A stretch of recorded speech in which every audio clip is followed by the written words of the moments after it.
Hey, I'm Showdown. Welcome to my first ever production video. Let me just preface this by saying I don't consider myself a great producer or an engineer. I'm certainly not saying how I go about stuff is the correct way. It's just the way I do it. I have been at it for quite a long time though, so hopefully somebody can pick up something useful and hopefully enjoy it. So today I'm just going to dissect a project that I'm currently working on. This is very much a work in progress. As you can see, I use Ableton as my DAW.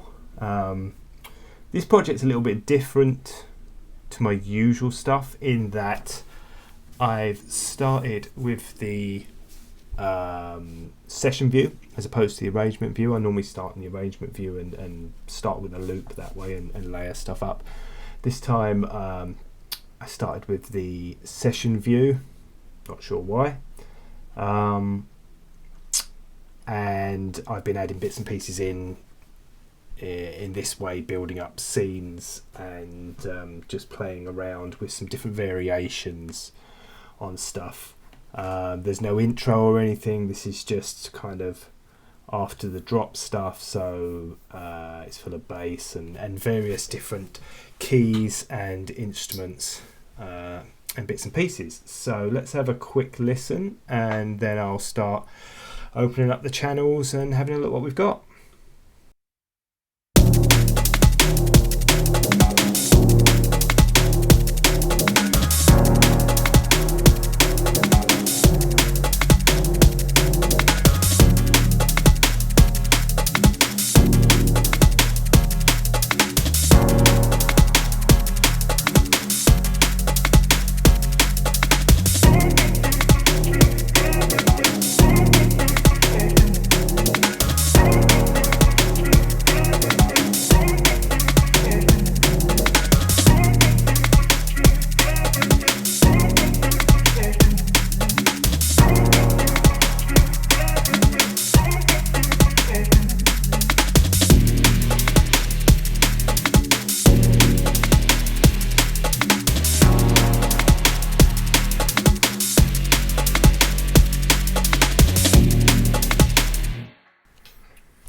So as you can hear, the name of this project is completely off the mark. It is not a minimal tech tune. That's clearly what I started off trying to make, and that has branched out into this, I don't know, kind of liquidy, I suppose it is a little bit minimal, kind of techno-ish influenced. I suppose the chords are a bit kind of dub techno and stuff like that. There's some bits and pieces I'm not happy with. There's something about the drums I'm not happy with. Maybe it's the way the snare's sitting. I've tried several different snares, so I'm not sure about that. So let's open up some of these channels and see what I've done. So let's start with the drums. So as you can see, I use Ableton's group features quite a lot. I always have a drums group, and I always use the drum bus plugin that comes with stock plugin that comes with Ableton. I think it's a great little plugin. You have to be a little bit careful with it. It's quite capable of smashing your drums to pieces, which you don't necessarily want in this style of music, but with a little bit of caution you can definitely get some good results out of it. I've got a black box saturator here, which is adding a little bit of grit at the start of the chain. This is a Plugin Alliance plugin. And then I've got the mag, God knows, EQ2, which I use to add a little bit of air into the drum bus. So it's got this air band thing here. I've got it set to 15 kilohertz, which is very high. You can definitely hear it though. It's a shelf, not a bell band, so you can definitely hear it even at 15. And there's a little bump in the 220 region. Is that on 220? Yeah, 220. which is, I'm probably trying to add a little bit of a bump into the snare. Then there's a utility, which is another stock plugin from Ableton. I'm just dropping the gain on this a little bit. I think the reason I'm doing that is the airband on the mag, whatever you say it, is adding a fair lump of volume to the drums, so I'm just kind of offsetting that. With Ableton, you have meters in between each of the plugins in the chain, and you kind of want to avoid those going red. A lot of the stock plugins particularly will react to volumes, and add some soft clipping and stuff like that, so you don't necessarily want to be pushing stuff into the red in between plugins. You can get away with pushing stuff into the red on the channels. I don't do it out of force of habit, but I've seen a couple of videos recently. Fanu posted something on his YouTube channel explaining that there's a lot of headroom on the Ableton channels, and you can really push them as hard as you want, and they generally won't distort. What will distort is the master channel if you push that into the red, so that's the one you have to keep a close eye on. But I think it's good practice to make sure everything has got a little bit of headroom, and to practice a little bit of gain staging. So let's have a listen to the drums on their own. So you can see coming out of the mag EQ2 here, we're running into the red, so I've offset that with the utility function here.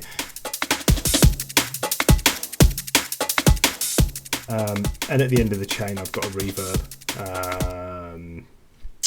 I like to apply reverb to my whole drum bus. I think it just helps to glue drums together a little bit. Let's compare it with and without. With reverb, just brings it to life a little bit more. Helps fill in the gaps a little bit. So let's have a look. So we've got a drum rack. So this is a fairly common setup for me. I'll have a drum rack with some individual hits, kick and snare. I use Punchbox from D16 quite extensively for my kicks. Have a quick look at that.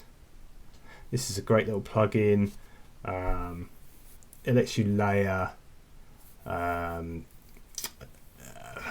different samples over the top of each other to kind of create your kick. In theory, it's basically the same as just layering up a ton of samples. There's also like a synthesizer. So you've got like the main body of your kick, your kind of thud section here, and you can choose some samples, or there's a 909, 808, 606 kind of synth modules. You've got fine grain control over attack, hold, decay, and all the kind of stuff here. Tuning, different curves for the different ADSR levels, and then you've got these three layers over here. You've got a click layer, a tops layer, and a tools layer. Tools just seems to be, I'm not really sure why it's called tools, because it's just another kick, to be honest. The click is fairly obviously a high middle frequency click, and then the tops are obviously tops, and you can set the decay times and everything. What's really nice is each of the sample layers has got an individual decay time, which lets you tweak them, and you can get really nice tight punchy kicks. So if I solo that, so it's a really nice tight punchy kick. And then we've got snares.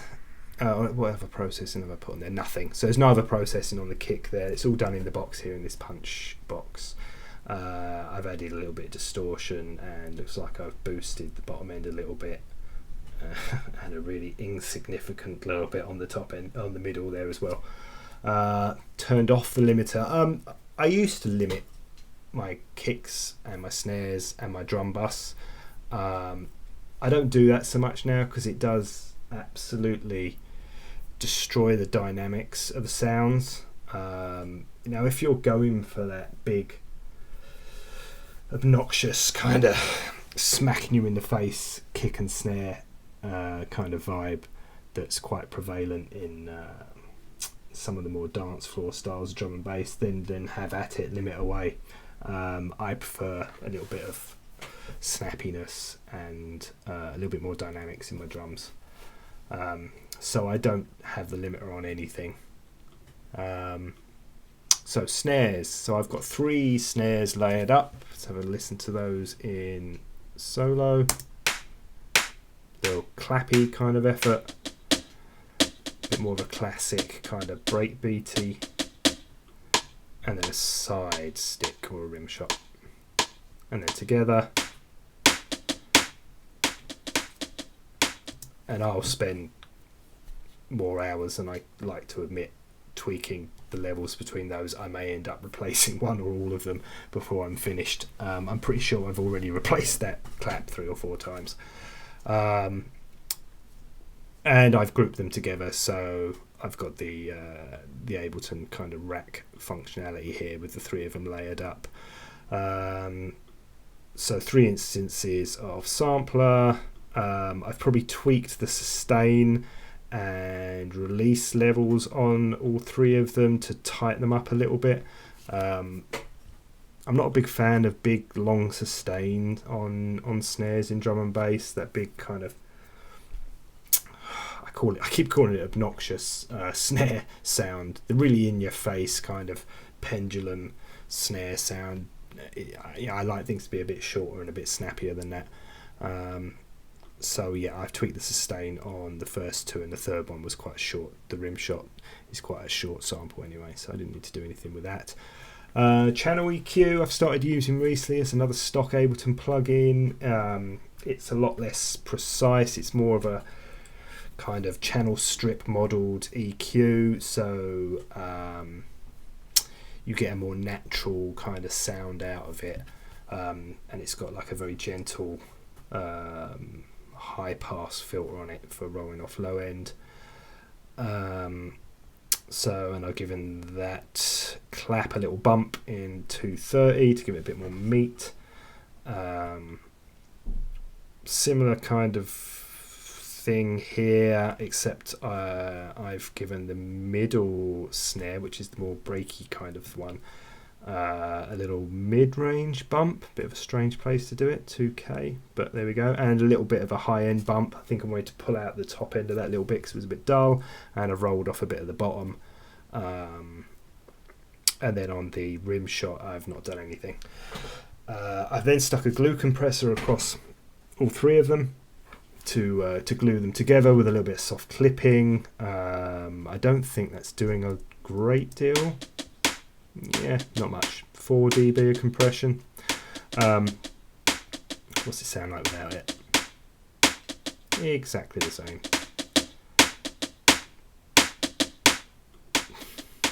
Yeah, probably don't even need that, to be honest with you.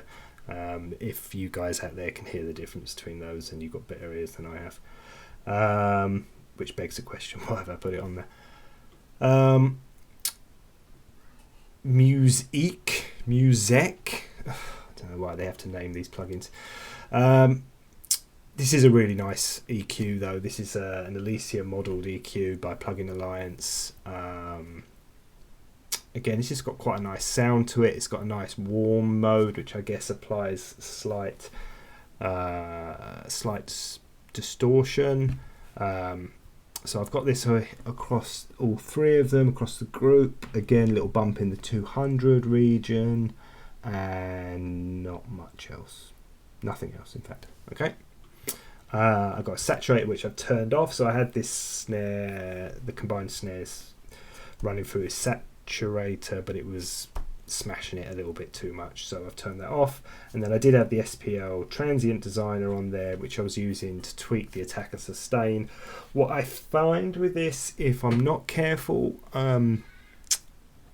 it just makes things too poppy, and I don't mean the genre, I mean popping out of the mix. So you can add too much transient to your snare and it just sticks out of the mix too much and sounds weird. When I do use this, again, I turn the limiter off. I use this very sparingly. In terms of transient designing, I also use Transient Master, which is a little bit simpler. I think it's just the 2 knobs. That's a Native Instruments plugin. Again, you can see I've turned this off because I decided I didn't actually need it, and I do that a lot. Like, I throw these plugins onto these channels because I think it's what I should be doing, and I often end up turning them off again because it sounds rubbish. What we got here? We've got a cymbal. I think I'm using this as like a little open hat at the end of a bar. End of 2 bars. Pretty basic. Nothing going on there. I did have a delay on it, but I think it was a bit too much. And this is just a little closed hi-hat. Quite nice, kind of cymbally, shimmery thing going on there. No processing on that at all.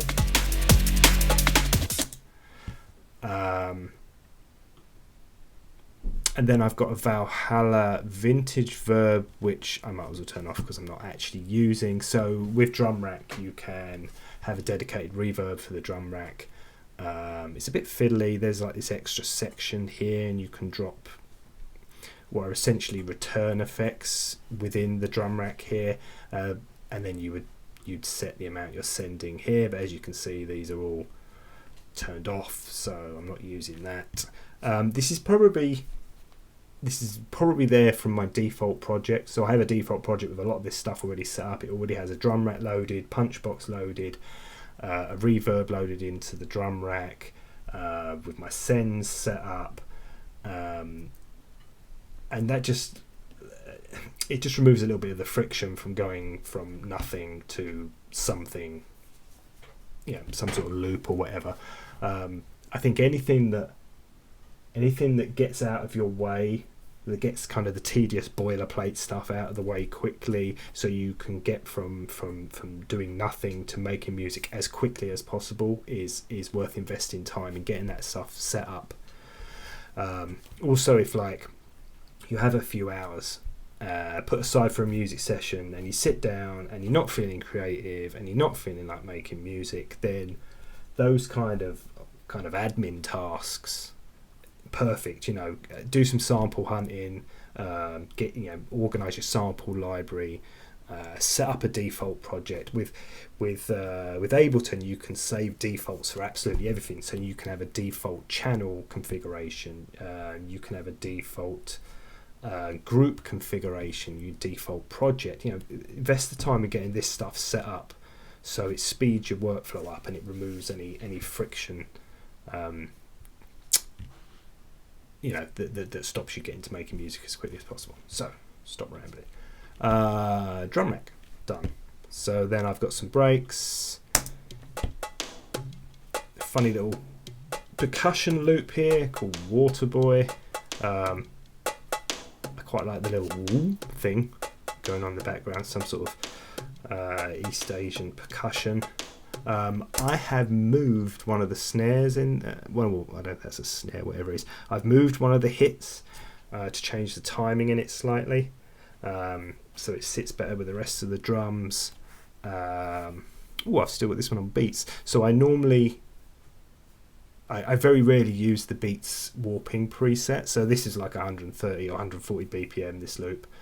I normally go straight to the complex warping algorithm. So for non-Ableton users, warping is essentially time stretching, and there's various different algorithms which you can select from: beats, tones, texture, repix, pitch, complex, and complex pro, with varying results. Complex is probably the smoothest, well, complex pro probably is, but complex and complex pro are the two smoothest results, but they're also the heaviest on your CPU. I generally use complex or complex pro for everything, but I start with beats, which is the default, and then change it up if I feel the need. Let's see if we can hear the difference with this loop. So this is on beats. Pop it onto complex. That actually sounds worse. There's a little flam on that third hit. If I put it back on beats, it's gone. So I'm going to leave this one on beats. We've got another percussion loop. This is obviously from a Lensman sample pack. Big up Lensman. He released a really good sample pack on Loop Masters. Yeah, so it's just hats and a little poppy thing there, and then some shakers. It's pretty standard. I think that's from an Ulterior Motive sample pack. I use a lot of samples and sample packs. I am not ashamed. I do not care. I'm sure there are people out there who think that is cheating or cutting corners or whatever, and I should be making my own shakers from scratch. But really, who's got time for that? You know, if you've got a couple of hours here and there to be making music, you've got a full-time job, you've got a family. I'm not going to sit there and make a shaker from scratch. Sorry. Yeah, I'm just going to rob these loops from wherever. I don't sample directly from other drum and bass records. I think that's not on. I do sample from vinyl. I've got some other sample sources, some slightly more dodgier sample sources, but I use a lot of samples. Some sample packs. I've got subscriptions with Splice. If you haven't got a Splice.com subscription, you definitely should check it out. They do a monthly pay for subscription, and you get like a chunk of credits each month, and you can buy individual samples with a credit. So it's a really good way of cherry picking samples from sample packs without having to invest in the whole sample pack and finding out that 3/4 of it's garbage. And Loop Cloud do a similar service. Loop Cloud is Loop Masters. I have to say I prefer Splice. I think their search tools are better. I think their QAing is better. There's a lot of crap in Loop Cloud. I think partially the issue is there's huge amounts of stuff in Loop Cloud, so it makes it harder to get to the decent stuff. But it is worth digging around, and I kind of almost feel like sample pack digging is starting to go the way of crate digging, with old vinyl records, because there are huge amounts of sample packs and labels dedicated to releasing sample packs, and you do have to dig through them to find the gems, in the same way that you used to have to dig through the vinyl to find the great samples. Now, if that kind of thing matters to you, then cool, that's your thing. I don't care. I just want to get to making music as quickly as possible, and if that means I'm going to use some played out rinsed sample loops, then cool. I do layer a lot of stuff, so I do try and hide stuff a little bit, just because I am aware of potentially being judged. But yeah. Anyway, rant over. So bass. Let's have a listen to the bass. So there's I've got two different bass noises going on here. I have got an operator kind of wompy kind of thing. I'm not even sure that's playing. There we go. So this is something I did actually design myself. I do generally do a bit of sound design for a lot of my bass noises, although they are fairly simple. I tried playing around with Neuro style techie basses, and I just ended up making a distorted mess.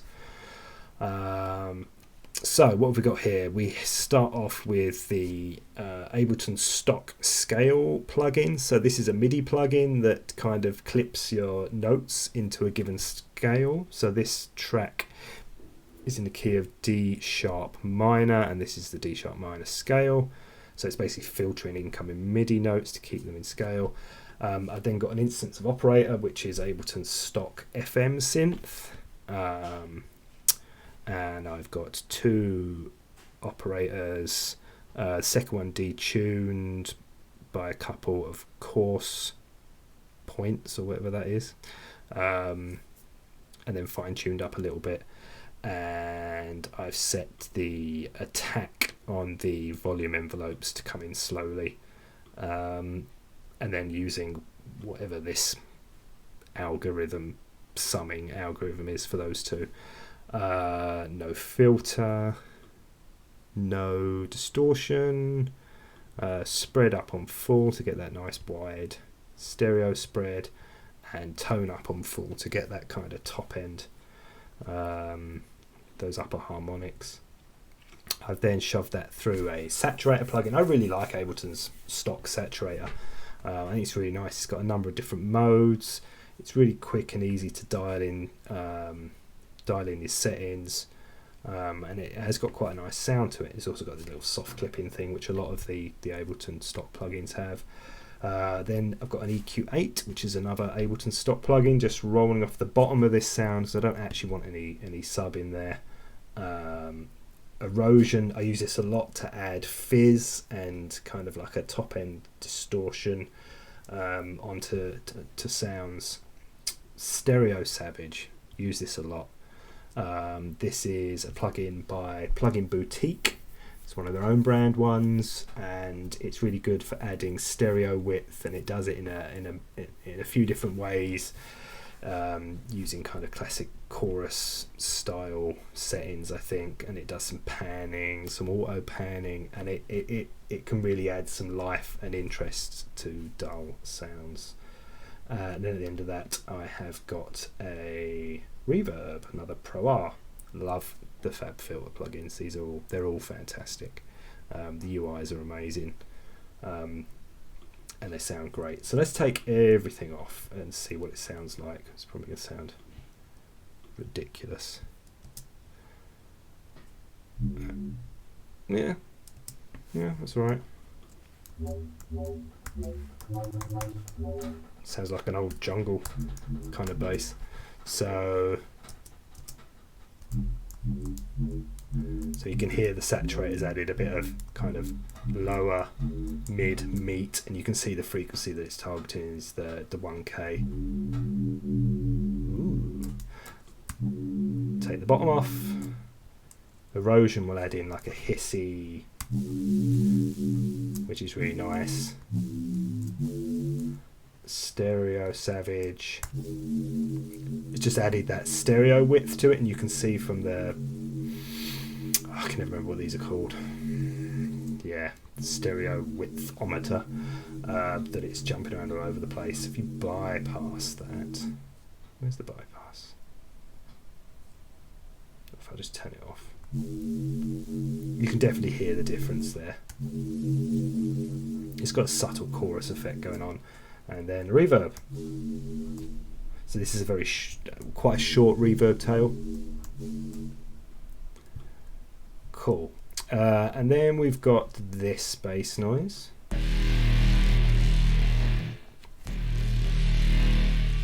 Which is the same as this bass noise, but with the filters wide open.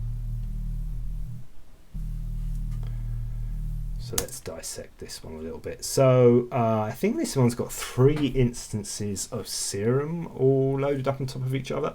This is something I do a lot. I layer up the same bass patch on top of each other several times with various variations and processing. I think this one has changed, so it's not exactly the same synth patch. So I've got this top middle. Let's go back to the one with the filters open first, because you can hear what's going on a bit more there. Is that the right one?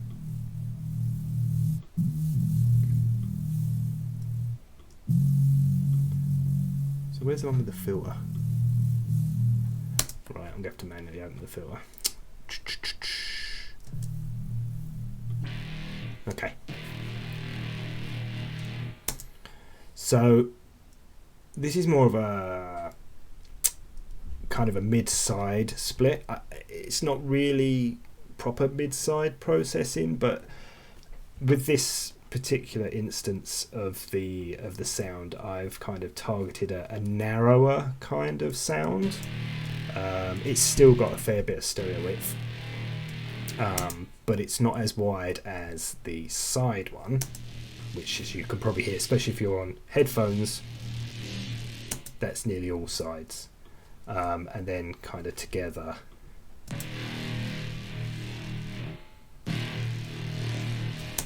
they got that kind of vibe going on. So let's have a look at what we've got going on here. So we've got some nested racks, which makes things slightly confusing. But on the third nested rack here, we've got an instance of Serum. I suspect this is not doing very much at all. No, we've got one oscillator. We've got no modulation of any description. Nope. We've got a very slight attack on here and a very slight release. I find I have to do this when I'm piling distortion plugins onto things. I have to add a little bit of attack and a little bit of release on to stop them clicking and crunching at the end of notes and at the start of notes. And this has also got some portamento on to get that kind of gliding effect, which I like. Anything on the effects? Nope. Nothing interesting there at all, really. A little bit of the blend thing, whatever this is, warping style. And a whole load of unison. So there's 10 of these stacked on the top of each other. This is the middle one, I believe. Let's open that. Let's open that filter up again.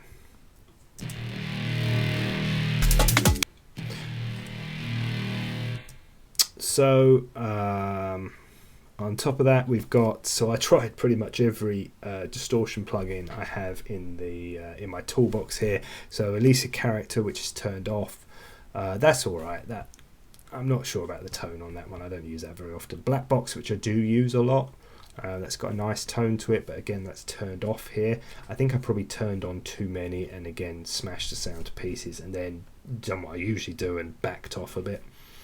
The good old Ableton Saturator here with the Sinoid fold algorithm, which adds interesting harmonics, particularly in the lower mids region. So I've got this targeting the 160 Hertz. Vertigo VSM3, it's another plugin alliance. As you'll see, I use a lot of plugin alliance stuff. I pay for the yearly subscription, so I got everything, so I might as well use them. This is quite an interesting plugin for adding extra harmonics to a sound, and you can add second and third harmonics, and you can see these knobs here. You can target the areas where you want to add the harmonics, so high, mid and high. That is once again turned off. Pedal is another stock plugin, distortion pedal modeling. This one is turned on. The overdrive setting is really nice, and so is the fuzz. Actually, the middle distortion is just a bit meh, but the fuzz and the OD add nice tone. Another Alicia Phil's Cascade. This is another slightly esoteric distortion unit. You can get some nice tones out of that, but there's a lot of knobs to fiddle with. Again, and I think this is probably my philosophy of getting things done as quickly as possible. I tend to shy away from plugins that have a lot of controls and require a lot of tweaking, because again, who's got time for that? You know, if you have got the time for that, great, all power to you, but I don't. The Ableton stock amp plugin, really nice. The rock setting on that gives a really nice tone. A little bit of basic EQing here, rolling off the bottom. I've got a separate sub laid under this, so I don't need the sub in this sound. Then boosting the upper frequencies a little bit with a high shelf at 1.6. And I think that's all of everything that's specifically on here. No, we've got a FabFilter Q3. So this is removing some harsh frequencies around 6,000-7,000 K. I've used a bit of a cut, but I'm also using the dynamic EQing, which is almost like a multi-band compression, to really squash. I do this quite a lot. If I notice a nasty frequency somewhere, I will use this dynamic EQing to try squishing it rather than actually cutting it with EQ. I'm not sure why, but I do, and it seems to work pretty well. that's all that's going on there. I probably noticed when I was looking at the spectrogram I use ProQ like a spectrogram tool quite a lot because it's got a really nice overlay. I'll play it now and you can see.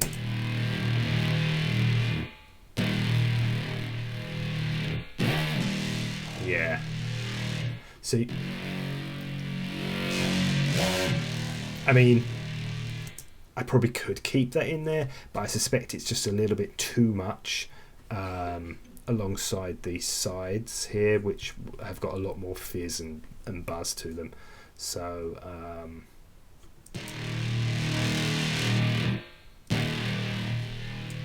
let's leave that as it was. And then I've got a utility function, and this is where I'm bringing in the width of it. I don't want to make it completely mono because it takes away a bit of the kind of dynamic nature of the sound, but I brought the width right in. And then we've got the sides layer. And that one's a bit more aggressive. I've left a bit more of the top end in. So we've got another Serum instance here.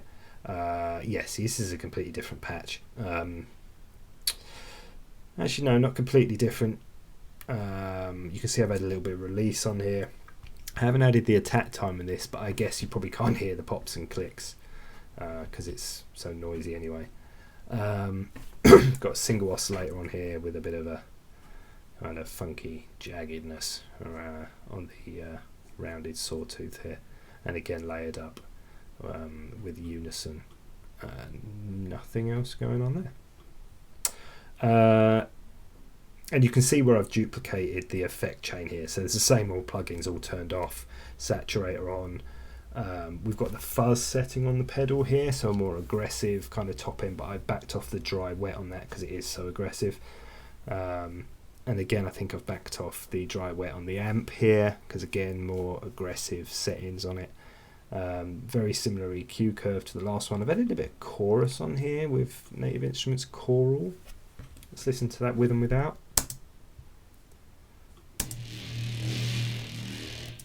That's with.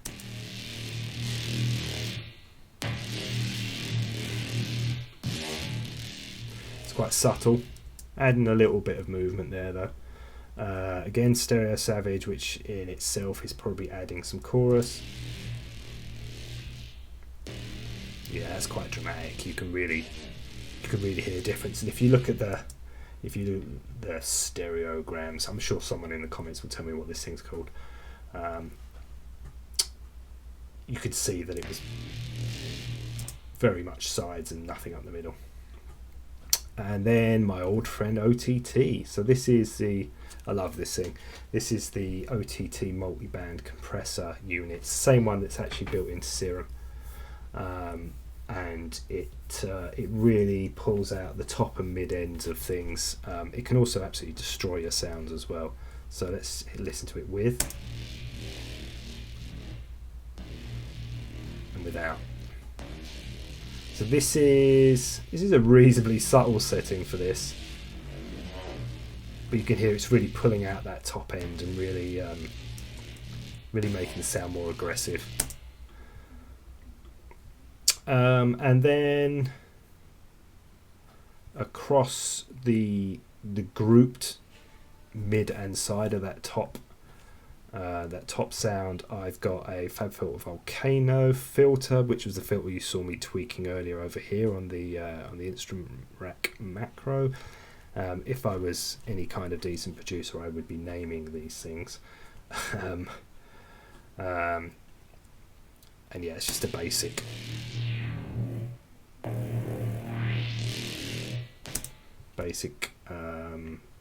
low pass filter. I had to think about. I always have to think about low and high pass.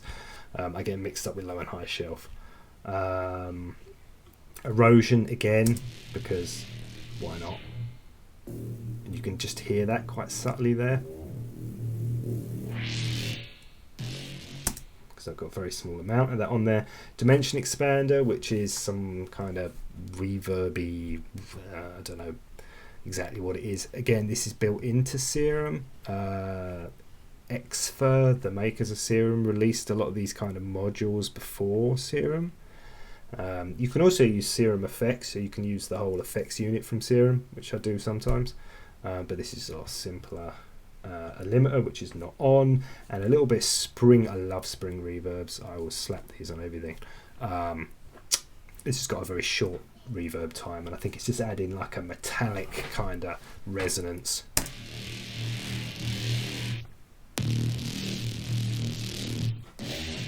You can really hear that kind of metallic ringing. So that's the top part of the bass, and then I have layered a sub underneath that, which is a fairly, I don't think there's anything exciting going on here. Yeah, it's just a sub. I think it is another, even though for some reason it's not coming up, I think it is just another instance of Serum under there, but with just a sine wave. And then all together. And if we add in the operator from earlier,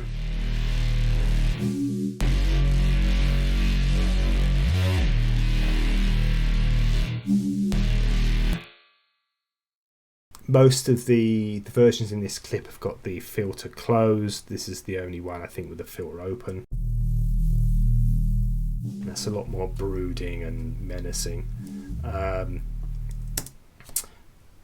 other problem with having the filter open and having all that aggressive kind of top and mid end stuff going on is it makes it much harder to mix with other elements. It can drown your mix out. It can really dominate your mix. If you've got a lot of drum sounds going on, a lot of rolling drums like I've got here, they don't always sit very well with very aggressive sounding basses. So in this track I will probably keep the filter closed most of the time and then open up the filter for for the ends of some phrases or for a more aggressive sort of stripped back section. Maybe on the drop I'll have them open and then close them again, I don't know. But that's what's going on there. I don't think there's anything on the group channel. Oh, there's a glue compressor. Not doing a great deal. Nothing on that channel there. Let's close this group. Vocals, you probably heard I've got a couple of vocal samples going on. I don't think I've done any processing on them because they were all heavily processed already. That's the actual sample. I don't think I've done anything to that. Nope.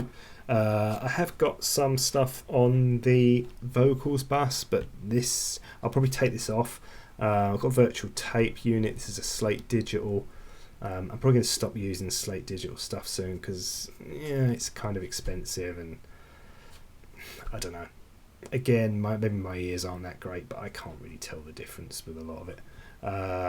Virtual mix rack. Yeah, there's like a is that a Neve replica kind of EQ, an old 1176 style compressor with the 4 buttons, another EQ, and this revival thing which is like an exciter, and then this Novel Tech vocal enhancer which is not really doing very much at all, so we'll turn that off. That is doing a bit, but it could just be turning it up. Oh, there's a filter on the actual sample that's just dropped in there. I'll probably take those off at some point because I want to stop using the Slate Digital stuff, and the worst thing is opening an old project and having loads of plugins you either no longer have, or with a lot of the subscription services now, if you stop the subscription and you open the project and it's got all these plugins that you no longer have the subscription for, it's a pain in the backside. So yeah, that's the vocal group. There's very little processing going on there. There's just some samples, keys, again virtual tape, and another VMR instance with a whole load of stuff going on. I won't dwell on that because it's going to get turned off. Some samples. This is, what have we got here? It's just a single chord essentially looping. Taken the bottom off and added the Sound Toys Pan Man. All the Sound Toys plugins are awesome. You should definitely get them. They're often on special offer. You should grab them because they're all amazing. There's another loop here. This is really cool. I've had to roll the top off because there's a load of hiss in the sample. There's a kind of faux vinyl crackling. So I've taken that out. Again, this is like a dubstep sample. I use quite a lot of samples from other genres. I don't tend to use, the only time I use kind of drum and bass specific samples is drums and percussion loops particularly, mainly because I'm just too lazy to make my own. Don't know what that is. Reactor patch. So this is the kind of main chords.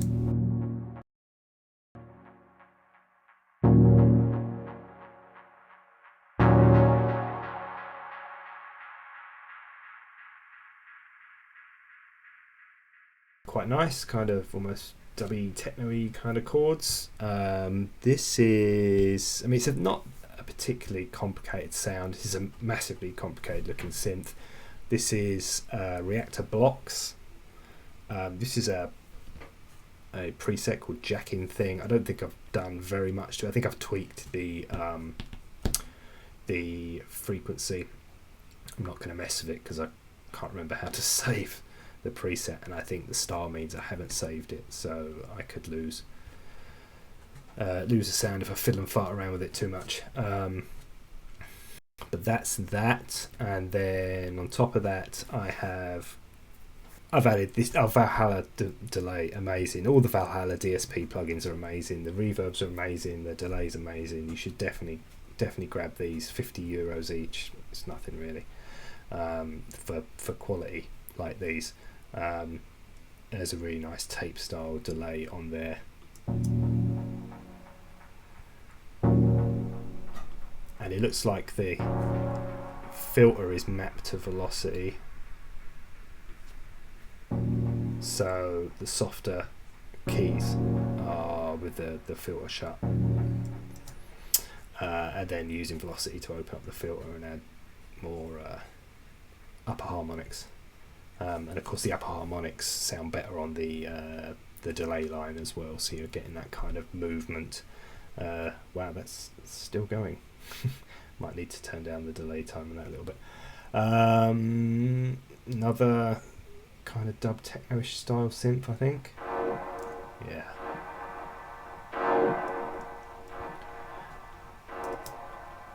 Nothing on there. I've got some sends going on. I've completely forgot to mention the sends. I normally have 2 or 3 different types of reverb and a couple of delays on the sends. Valhalla Room, which is another Valhalla DSP, really nice, mix up full obviously because it's a send. Outer Space, love this kind of Space Echo replica from Audio Thing, really nice. Really nice sound on that. Really tweakable as well if you do want to invest the time into that. Black Hole, but turned off, and Spring on instead. So 2 Eventide reverbs. Black Hole's like massive reverbs, really long reverb time, really deep, really good for saturating sounds in. And then Spring is a Spring reverb emulation with that kind of tinny resonant thing going on. Both really good plugins, again often on special. I pick a lot of stuff up from like Plugin Boutique when it's on special. There's an empty audio channel there. We've got an effects group with not much in it. I think this is like a riser pad thing. Yeah.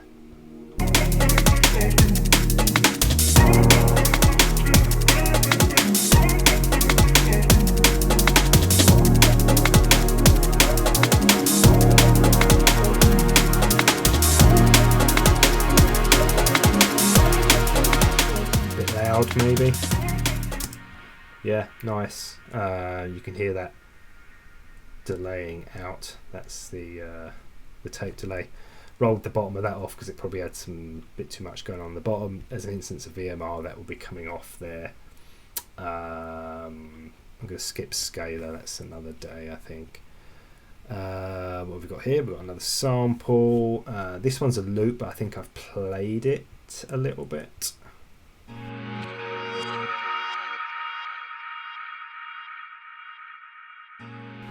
very simple. Lots of delay and reverb on there. I love delay. I love reverb. Love tape delays.